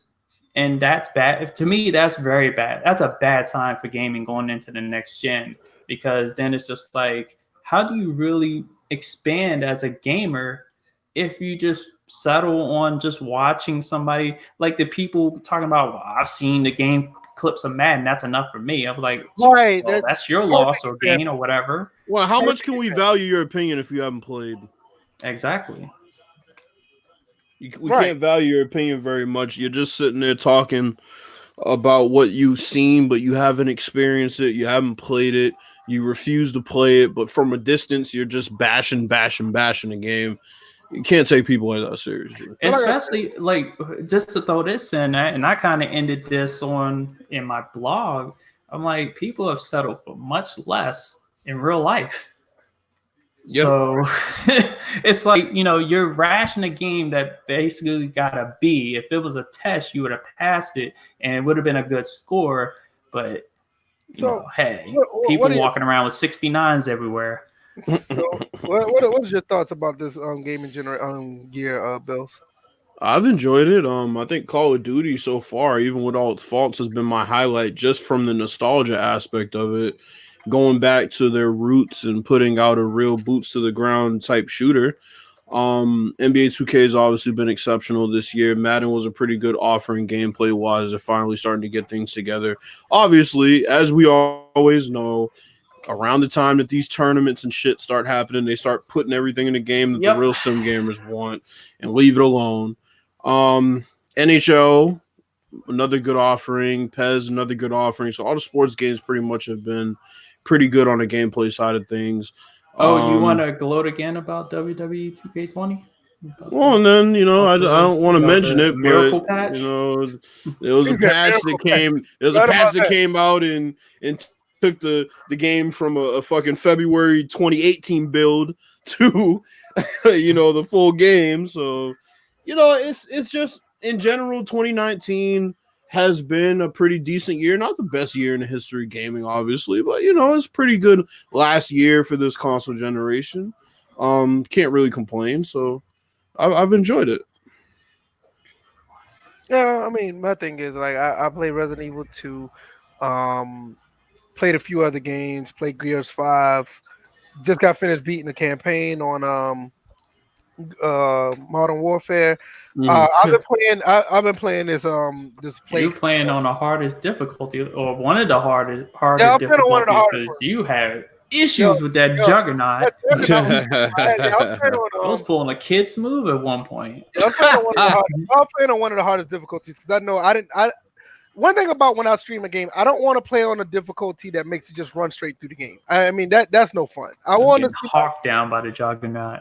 I mean, I want to see myself struggle a little bit. I want to overcome the game. I don't want to just play it on normal and just run through it and be like, "Hey guys, I'm doing 2 streams." And or be tempted to start all over because you messed up at a particular part, like I just seen in Kofi's live stream earlier. I told that man, go back, get them packages and complete your mission. And he did exactly that, got an A grade. So yeah, I'm not trying to do any of that. Once I start, it is what it is. If I fuck up, I just fuck up. I'm not trying to start over. I'll just take the L. But it's a play. Let me tell you something. A Plague's Tale Innocence. I'm telling you, I highly recommend getting that game. That game is very, very good. It's way better than I thought it'd be, and I think it's a perfect game to stream. I think I'm just gonna start over and stream that game. I got it on PC. This is a game that I wouldn't mind double dipping and getting a physical copy of. Mm-hmm. To me, it's that good. I think I'm gonna get the PlayStation 4 version, and I think I'm gonna stream that one.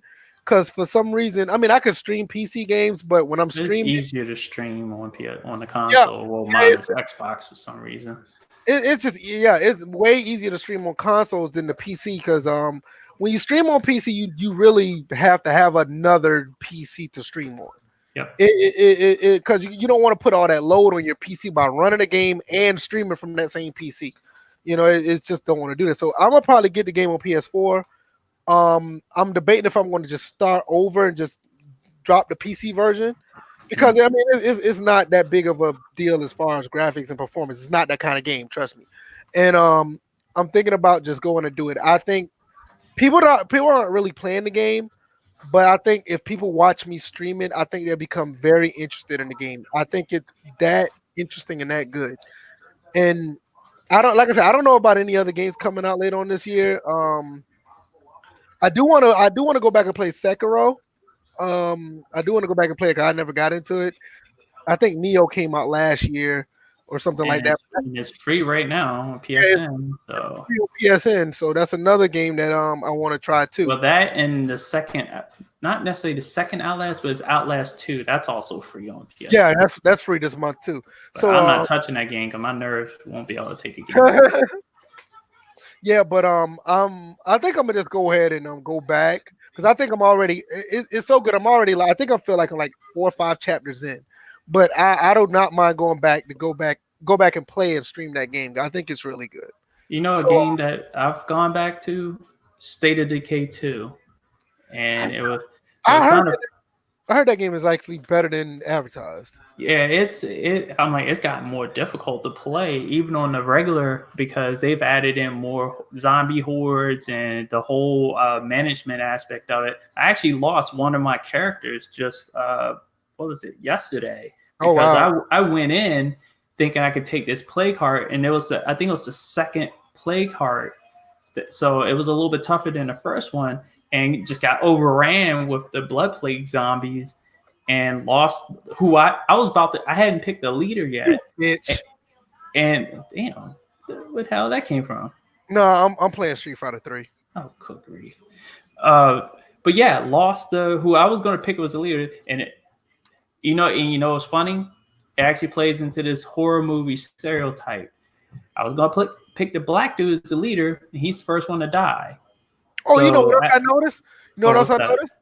The black guy in Call of Duty Modern Warfare, he survived. And I know we're not supposed to be revealing spoilers and stuff like that, but I didn't reveal the spoiler. I just said he survived. How many people in the chat play Call of Duty yet? How many people knew that there was a black guy in it to begin with? If they played the previous Call of Duties, they would have already met him. Like I said, he survived. That's not a spoiler. Man, you dropping spoilers. That's not not a spoiler. But now, nevertheless, mind you, right? The first time he streamed, I told him, "Yo, this mission is dope." Yeah, stop spoiling shit, man. That was you. And I didn't even tell you what happens. I was just like, "Yo, this level's crazy. Stop spoiling shit." It was, but you're still getting shot by people underneath the bed. Doug Thomas said games this year has been sexy. I don't know about all that, but Need for Speed Heat, that's another game I want to try. I need Arcade Racer. Matter of fact, speaking of Arcade Racers, there's two of them out there that you should try. Dangerous Driving and what's the other one? Horizon Chase Turbo. Those two arcade games are really, now you don't run from the cops or anything. Well, I think Dangerous Driving you do. I think Dangerous Driving you do. It's like how Burnout is really like is a Burnout type game, but it's really good. But those are two games that came out this year that another couple of games that I highly recommend. Like I say, it's just been a good year for games, man. I'm actually surprised because when we were looking at throughout the entire year, we really didn't think about it until now. Like it's November, and I was thinking about it earlier. I was like, well, damn, the year's almost over. I don't know about any games coming out in November. This entire year has been pretty decent for games. So I'm like, look, Doug Thomas even says, well, the black guy usually dies first. I agree. But so it's just a surprise he lives. Well, the sad part for me was that I was going to pick him to be the leader, so I had to pick somebody else after that. And I picked the person that he was with because she wound up destroying the Plague Heart. The other guy, there was another person. I had 3 people up for a leadership role, and I picked her because she wound up destroying the Plague Heart. But yeah, I had one guy had a funny instance happen while I was playing. I had one guy come back from a long trip from across the map, and he was like dead tired or whatever. I don't know if that played any role in how this happened, but he wound up rolling the truck into a pileup, and it got stuck, and it had a whole bunch of important materials in there. So he had to abandon the ship. At the same time, there were like 2 blood plague zombie hordes that were converging on him, so he had to hightail it out of there. Plus, this man had low stamina. So I got a question. Like, what the hell happened to a Days Gone? Or Days Gone? I don't think it turned out to be a bad game. I just turned out to be not interested. I do need to go get that game. Nobody's even mentioned that game. You're right. Nobody talks about it. I don't think overall nobody's talking bad about it. It just seemed like one of those games that, okay, I played it, I'm done with it. But all that critical acclaim, was too long. Like initially, when people first saw that game, they're like, this game's gonna be amazing. It got delayed. Then it came out, and I've just heard nothing about it. Right. I think the zombie horde gameplay, they could have. I'm like, it was disingenuous when they showed it at E3 because obviously that person was using unlimited stamina, and then come to find out you have to regain stamina. You have to spare your stamina that way. And then the other one was that they took the game choices out. Like they took it out where they showed that like everyone's played it by now, so it's not a spoiler. Like the first part that you come up on, that was a choice that you had to make: spare him, leave him for the zombie horde, or shoot his ass. But they took that choice away. You got other choices that popped up later on, but they were really inconsequential. I swear, these motherfuckers are fucking frauds. I can't stand some of these people, man. Ooh. Yo, they talk all this shit about Terry Bogard being in Smash, and that's all everybody's playing with now. No, not people like W. Kemp. I knew he was cool, but Yeah, throwing out names. His wrench was taken away. That's all I'm gonna say. His wrench. No, he's not bashing W. Kemp. W. Kemp's a friend of the podcast. No, he's good. No, he's one of the few that actually was happy that Terry Bogard was in Smash. But you should have seen some of these people. They were like pissed. Who's Terry Bogard? I never heard of him. It's like, the fuck, you don't know who SNK characters are? Okay. Why you make him sound like a 12-year-old white kid? Because they are. That's what it's like. Yo, it's like now all of a sudden everybody wants to play with them. If you don't get your nut ass out of there with that bullshit. Were you hard eight all of a sudden? No, I'm not hard eight. Like the only one that says nut ass. That's like people from. I think that's something that people from Philly say. Yeah, I don't know. I watched that. At one point, I was watching that show. What is it? 215 Live, and the little dude Peanut or whatever his name was, the little puppet. So pulling guns on folks. Look at this bullshit. If you don't get your punk ass up out there with that shit, talk about power dunk. It's not even called power dunk. Punk ass.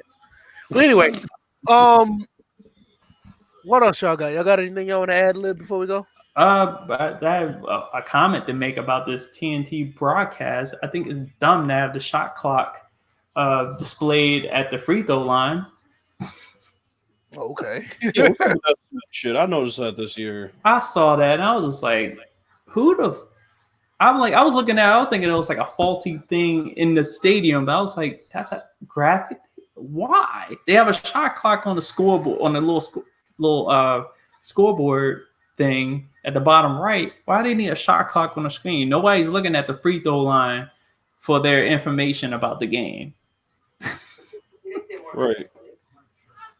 Crazy. What you got, Bills? Nothing much. Thanks everybody for coming through. I don't have any other topics, but pretty good. I think the topics that we had was pretty, who was the motherfucker he disliking our fucking it's probably some loser came and disliked it again. Keeps coming through and displaying her feelings. Yo, I swear, man. It's cool. I just find it funny at this point. It's like somebody literally comes in, the stream count goes up by 1. They dislike the video, and the stream count goes down by 1. Yo, whoever came, I just want to say, whoever came and disliked our video and does it every week, your mom's a hoe and she's loose. Damn, I was gonna say that. And yeah, I wish you nothing but misfortune in your life. And I wish all the bad things in life happen to you and no one else but you. I hope they have insufficient funds on their food stamp card. Right, exactly. Yeah, I just find it so funny. It's like, who was in the chat earlier today with the Modern Warfare? I think Tadal was there. Was it Tadal or Doug Thomas? One of the two. Well, it was Tadal because I was there. Because y'all was there, and like literally, you saw the count go up by 1. Right. The dislike comes, and then the count goes back down. I'm like, fucking weirdos. It's like I just find it calm because I can't believe like this shit still. To the one person that disliked the video, you're a bitch. You're a bitch. Your mom's a hoe. Your daddy never loved you, and he said he was going to get cigarettes and never came back. And that's all I have to say about that. Fuck him. Like, y'all are miserable human beings to find our podcast every week and dislike it. It's not even the fact that the thing is, it's not even the fact that they dislike it, it's the way they do it. It's like you can literally, like right now, I think at one point it was like at 5 people watching or something. Mm-hmm. Yeah. I think it went up to 6. The dislike came, then it went back down to 5. And then now it's at 8. Right. Yeah. Your mom's a hoe, bro. I just find it so funny. It's like, really, this is what we're doing? Like, whatever. Everybody who came through, man, you know what it is. It's all love. We appreciate it. I had some things. We just put that person through. Right. I know, right? I still got things in the works with apparel. I've been talking to. I just haven't been doing it. I mean, these guys will tell you, I've been working late. I've been getting back late. That's some of the reasons why they had a couple cancellations on the episodes. I'm in the process of getting that changed at least by the end of the year. So probably by January, I want to get everything up and running where we can get some apparel, we can get some hoodies, we can get some shirts, get some bandanas, we can get all kind of shit like some bandanas. We getting bandanas. We real out here. We trying to get all that shit. Tadal's right. They're probably a subscriber. Of course they're a sub. They get a notification every time we go live, and then they'll wait until they think we're not paying attention, and they'll go and dislike it. Then they'll sneak back down to the basement where they came from. I mean, the way they do it though is like you see the count go up one, dislike goes down, then they, you know what I'm saying? I hope your mom doesn't pay the cable bill. No, look at that shit. Did you see this? They came back in and under. Yo, I don't care if you dislike back. Your mom's still a hoe. Hey, they came back. That is cruddy. Keep that same energy, bro. You mad because you got that is cruddy. It is right. They just went back and undisliked the video. Now watch that. Watch when the stream is over. Oh, of course they're gonna come back and dislike it. Right. They will wait. Like we'll just avoid the fire. And then when the fire stops, I'll dislike, and then they will never know. I'm like, we know who you are, reject ass bitch. You took the words right out my mouth. Talk about social reject. Social reject. You had no friends in school. You weren't good enough to make the football team, and they were taking volunteers. You fucking loser. You're last to get picked on the girls' volleyball team. Right. Last to get picked on the girls' volleyball team. Girls won't talk to you. They think you're awkward and your breath stinks. Fucking loser. I'm still on Section 8, too. And your mattress probably don't even got a box spring. It's probably on the floor. They're probably laying. Wait, man, hold on. My mattress is almost on the floor. No, they're not. Step up. Yo, I'm not even gonna lie, man. My mattress and box spring is on the floor. We took the things off the bed because when Crystal was pregnant, she couldn't climb up to the top of the bed. So I took all that shit down. They can't. You know what? When you have a box spring, it kind of like it, or when you have like the little thing or whatever, it kind of you attempted to put stuff underneath the bed.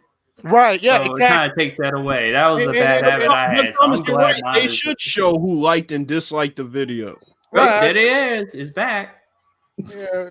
Fucking twat. Well, anyway, Optimus Goof, thanks for coming by. And that's one of the reasons why I didn't lift the bed back up, because it was like eventually KB3 is going to be crawling. I don't need to be looking for him under the bed. So, what it is. I've had many occasions when I was little, I would hit my head on the metal ones.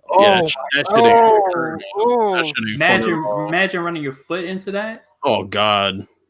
No, or your damn shin. That's why I had that happen at the pool. That's what got me. That got me. I still got a scar. I'm gonna tell you a quick story about that. I was about 11 or 12, and I got up in the morning. I had to piss, and I hit my shin on the side. I pissed myself. I hurt so bad. I'm not gonna lie. I pissed myself. That shit hurt so bad. I was like, and what I did, I told my mom, I said, "Mom, I gotta go take a shower. I didn't piss myself." And you know what? Whoever left that dislike, I hope that shit happens to you. I hope you bang your shin on the bed frame that you don't own, that you're fucking renting right now, and I hope you piss yourself. I'm still debating if I'm gonna do Death Stranding or a Plague's Tale. It's probably you should do Death Stranding, because I'll tell you right now, because I know Kofi has a good following for his channel size. I don't know. He had 2,000 people in there, so you do a little hashtag Death Stranding, you're gonna get some people. It's gonna be funny, because this is the game that everybody's like, I need to see what's going on. Positive or negative. That's true. But I think people who would like really want to see a good game with a good story, I think a Plague's Tale is easily the better game. But I don't get me wrong, the curiosity is leaning towards Death Stranding, because a lot of people want to see what the game's about. But a Plague's Tale is very good. Don't tell Rome that, because gameplay is all that matters. So fuck that story. And plus, I like, again, just to talk about Death Stranding, just again, those controls. I'm like, I haven't played the game. I can only see from what my viewing experience. I'm gonna just say it that versus gameplay experience from a viewer's perspective. I'm interested in how this game, how the game mechanics and how the micromanagement of weight, your body weight.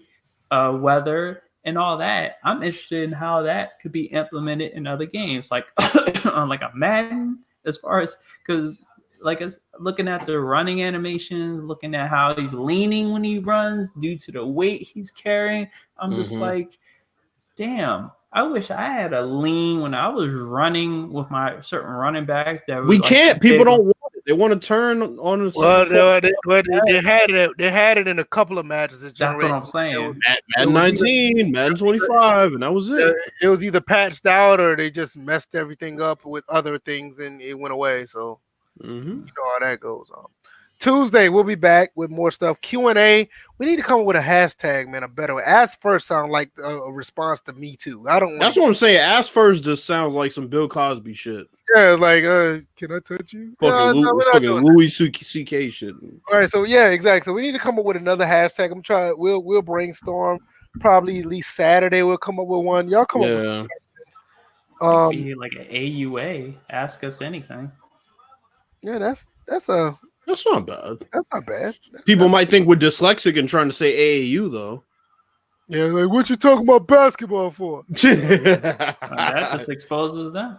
Did you mean AAU? No, you fucking idiot. Why you guys can't spell? You guys need to learn how to spell. It's AAU. Be like that. Why'd you make him sound like a foreigner? Because I am. Man, and now you got a thing against foreigners. Yeah, blind people, folks with disfigurements. Listen, I ain't got nothing against blind, handicapped people. I'm gonna say it again. You have your preferences, right? If you cannot hear, don't put on headsets. Talk about you're gonna help me out in the shooting game. Build the wall. He won't be able to, or he or she won't be able to hear your insults. Well, I'm not gonna insult him. I'm not gonna do that. You insulted him by saying you won't play with him. Well, they need to grow a pair of balls. I mean, everybody. Wow. Everybody hears that. Well, look. You don't have to worry about it. Look, if you ask Apex, we all need to grow a pair of balls. Right. Hey man, we're gonna see y'all Tuesday. Man. We're gonna do a little bit of brainstorming about this Q&A because we do get some pretty good comments, some good questions, but I'm pretty sure you guys could come up with a little bit more. Nothing to take away from you guys, but I know our audience is a part of a little bit more savvy. Yeah, you guys are sitting on a lot of potential as far as wanting to. Query our minds. So yeah, y'all turned out to be the Jamarcus Russell with question accents. Man, we ain't had to do all that, Bill. God damn. We ain't had to do that talking about the Jamarcus Russell of anything. That's ass. Ain't nobody gonna be that. Shoot. Oh shit. We just try to be diverse, man. We just try to bring different things to the table, man. I mean, I think, like I said, you look at these topics, and I mean, at one point, all we did was just talk about Madden and 2K and developers and stuff. But now it seems like we're branching out. We're talking about players and their problems, players association with the unions and the leagues and, players and teams. And, we're just trying to, branch out. And we want you guys to be a part of it. We don't want to just – oh, go ahead, DJ. And then on top of that, I'm like, each of us have branched out to do our own individual things. I'm like, streaming, I'm writing, Bill's is singing like a bird. So, hey man, send me that link because I'm gonna go ahead and once this is over, I'm gonna edit it and put your blog in the description. I'm gonna keep it in there for the upcoming episodes as well. Oh, and speaking of which, I created a website on the Wix that also showcase the blogs, and I need everybody's input of what platform is better to view it on, because I have both up and I'm going to keep both up.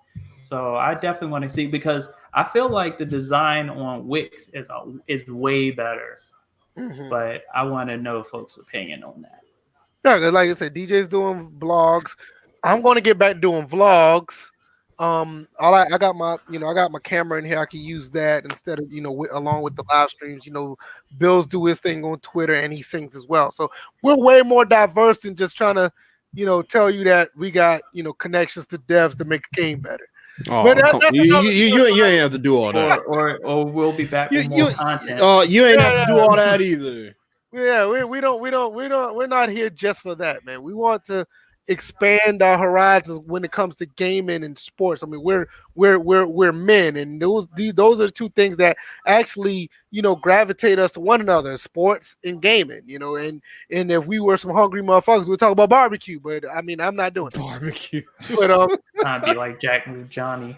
We ain't trying to be like that. Yeah. We ain't trying to be like that. That's no. We're gonna slide out of here, and Tuesday will be that was back. The wrong wording to use after that, Jack. Well, also just to add one more thing, I'm probably the only one out of these two that will talk about the political side of things. I know we tend to talk about it on our own, but that's part of my blog as well, is that I throw politics into it. Eventually, I'll drop an article about political.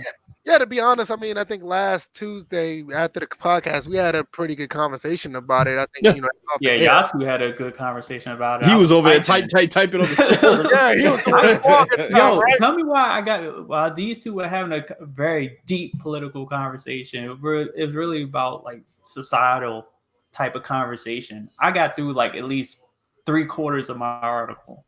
Yeah, because I heard you just typing away. It's like at one point I thought you was just like snitching on us or something. You was like straight typing. I was like, yo. I'm a stenographer in my spare time. So it didn't feel like that for a second. It was like exactly. I was like, wait a minute. He sounded like when you're in court and they're taking notes. Right. Everything you say. Yeah, next thing you know, on Saturday morning, you got to knock at your door or some shit like. Right. Felt like I was the ops, like Ravish on AGS. Right. Oh man. All right, man. But we're going, man. We're gonna see y'all Tuesday. That sounds like our day too. I think everything is on the up and up. I shouldn't be out too late working. So nevertheless, even though we're still on the run. So we'll see you guys then. And hit the like button and don't hit the dislike button. Yeah, remember, if you dislike this video, you're a bitch. Damn. Fuck it. We'll see y'all Tuesday. Bitch. All right. Peace out.